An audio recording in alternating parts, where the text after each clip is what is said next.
நண்பர்கள் அனைவருக்கும் வணக்கம். இன்று ஓர் ஆரோக்கியமான உணவு எப்படி செய்யலாம் என்று பார்க்கலாம்.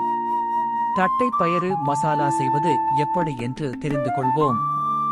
இதற்கு தேவையான பொருட்கள்: தட்டை பயிறு உப்பு சேர்த்து வேக வைத்தது, பெரிய வெங்காயம் பொடியாக நறுக்கியது, சமையல் எண்ணெய், கடுகு உளுந்தம் பருப்பு, கறிவேப்பிலை, வெள்ளை பூண்டு சிறிதளவு, தக்காளி சிறியதாக நறுக்கியது, மஞ்சள் தூள், மசாலா பொடி, உப்பு, தண்ணீர்.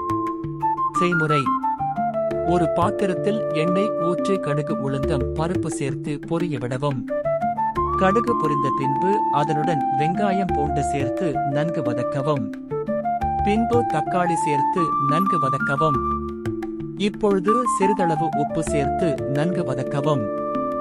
சிறிதளவு கறிவேப்பிலை, மஞ்சள் தூள், மசாலா பொருட்கள் சேர்த்து நன்கு வதக்கவும். எல்லாம் வதக்கிய பின்பு வேக வைத்த தட்டை பயிரை சேர்த்து நன்கு வேகவிடவும். மசாலாக்கள் பயிருடன் சேர்ந்த பிறகு பரிமாறவும். தட்டை பயிரை சமைத்து உண்பதால் என்னென்ன நன்மைகள் நமக்கு இருக்கு என்று தெரிந்து கொள்வோம்.